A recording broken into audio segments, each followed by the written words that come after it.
Halo teman-teman semuanya, semoga bahagia dan sehat selalu. Di kesempatan kali ini saya akan coba membahas PT Ginting Jaya Energi Tbk, ya GJE ya.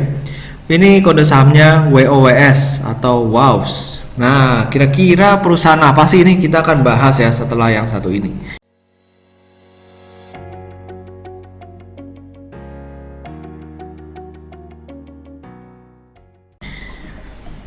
Jadi kalau misalnya kita lihat nih ya teman-teman semuanya ya, ini websitenya Ginting Jaya Energi Tbk. Nah ini perusahaan RIX ya, perusahaan RIX, dan ini RIX-nya mereka ada RIX GJN nomor 1 Pendopo Field, lalu ada nomor 10, nomor 3, nomor 4, nomor 5, nomor 6, 9, 11X dan juga 12. Nah kapasitasnya macam-macam ya, ada yang 450 horsepower, ada yang 350, ada yang 250, 550 dan lain sebagainya. Jadi memang RIX-nya si perseroan ada cukup lumayan ya, ada beberapa nih di sini. Lalu kita akan coba melihat dari sisi prospektusnya, karena perusahaan ini baru melakukan go public di tahun 2019. Hasil IPO atau dana yang didapat dari IPO itu rencananya 63,56% itu untuk pengembangan usaha. Pengembangan usahanya ini apa ya kan? Jadi akan menambah sebanyak 7 unit rig. Jadi 4 unit itu bekas ya, bekas dengan spesifikasi 350 HP dan 450 HP. 43,72% untuk beli 3 unit rig. Nah, ini baru ya, baru dengan spesifikasi 350 HP dan satunya 450 HP. Jadi lengkap dengan peralatan pendukungnya. Nah, 7,71% ini untuk melunasi pembayaran 3 unit rig yang baru dibeli ya, yang baru di atas pada awal tahun 2020. Jadi seluruh pembelian rig baru ini adalah pihak ketiga ya, Shandong Keroy Petroleum Equipment Co Ltd dan atau Dongyin Ocean International Trading Co Ltd. Jadi ini memang 63% digunakan untuk membeli yang namanya rig. Nah, untuk sekitar 16,74% ini digunakan untuk membeli aset tetap, yaitu tanah dan bangunan punyanya Bu Nelly Chandra dan juga tanah punyanya Pak Tommy Hidayat. Dan kalau misalnya kita perhatikan di sini, Bu Nelly Chandra ini adalah pemegang saham GJ ya, WOWS ini, dan merupakan pengendali perseroan sekaligus istri dari Bapak Edi Hidayat Lim yang juga pemegang saham perseroan dan komisaris utama perseroan. Lalu Tommy Hidayat adalah pemegang saham GJ dan komisaris GJ yang merupakan pengendali perseroan, anak dari Bapak Edi Hidayat Lim sekaligus juga pemegang saham perseroan. Jadi ini ada tanah, bangunan dan juga tanah punya nama pribadi mereka, si owner dari perusahaan ini. Nah itu dimasukkan ke perusahaan dengan menggunakan uang publik ya, karena melakukan IPO dapat uang, lalu mereka beli tanah dan bangunan dari pihak-pihak berelasi ini. Ya, cukup lumayan. Kalau misalnya kita lihat dari kinerjanya, kita bakal melihat seperti apa. Dari sisi financial terlebih dahulu ya, yang secara annualnya, total pendapatan dari 2018 ke 2019 cenderung stagnan ya, naiknya tipis jadi 177 miliar. Laba bersihnya ini turun dari 27M menjadi 17 miliar. Ini dikarenakan memang dari laba kotornya aja udah turun lumayan ya, 81 miliar menjadi 65 miliar. Lalu kita akan melihat di kuartal terakhirnya kira-kira seperti apa kinerja dari emiten ini.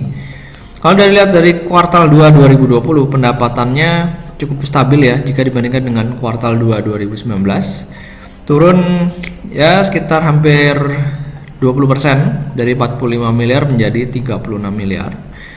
Laba kotornya dari 15M menjadi 9M. Nah, laba bersihnya itu sisa 1/8 aja. Dari yang tadinya 8M, sekarang udah sisa 1 miliar. Kita akan melihat dengan yang namanya comparison. Ya, comparison ini membandingkan si WOWS ini dengan satu emiten yang boleh dikatakan RIGS juga ya, dan kode sahamnya RIGS. Nah, di sini kita akan melihat bahwa secara valuasi, price to book value ratio-nya si RIGS ini lebih murah ya, jadi 0,22, sementara WOWS ini memang lebih mahal di 0,3 kali. Nah, cuman kita bakal lihat kira-kira mana yang lebih bagus dari sisi kinerjanya. Dari sisi profitability, WOWS ini lebih bagus ya, 25% gross profit margin, sementara RIGS cuma 21,52%. Nah, di sini oke lah, berarti memang WOWS cukup pantas ya dihargai lebih mahal. Apalagi net profit marginnya si WOWS ini 3%, sementara RIGS itu masih rugi.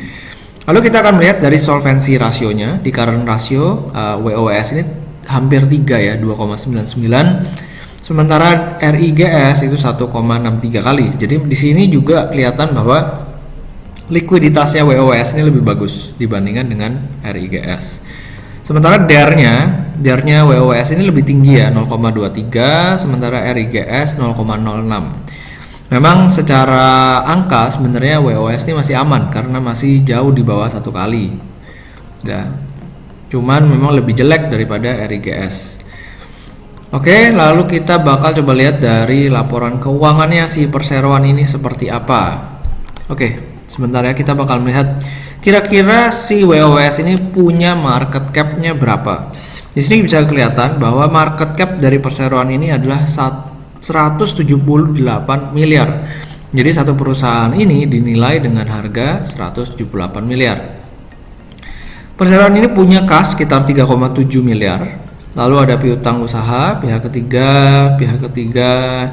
Nah, di sini ada yang cukup menarik nih, karena ada piutang lain-lain itu ke pihak berelasi senilai 44 miliar ya, 44 miliar. Ini related party. Jadi kalau udah ada seperti ini, saya sebenarnya kurang gitu tertarik. Lalu ada juga yang biaya dibayar di muka. Nah, ini juga angkanya gede banget di sini. Ya, biaya dibayar di muka di tahun 2019 akhir udah mulai kelihatan. Di sini juga masih ada, nilainya tinggi sekali. Nah, inilah menyebabkan current ratio perusahaan itu jadi besar ya. Kalau misalnya nggak ada 2 poin ini, current rasionya tentu akan turun cukup drastis. Kita bakal coba lihat poin nomor 6, piutang lain-lain ya, piutang lain-lain ke Pak Welly Sugiharto. Ini pihak berelasi. Ini nilainya cukup signifikan sih, nilainya 44 miliar, dan ini yang bikin jadi ragu ya sebenarnya ya. Karena di sini juga kalau kita lihat itu nggak ada penjelasan lebih detail tentang piutang lain-lain ini.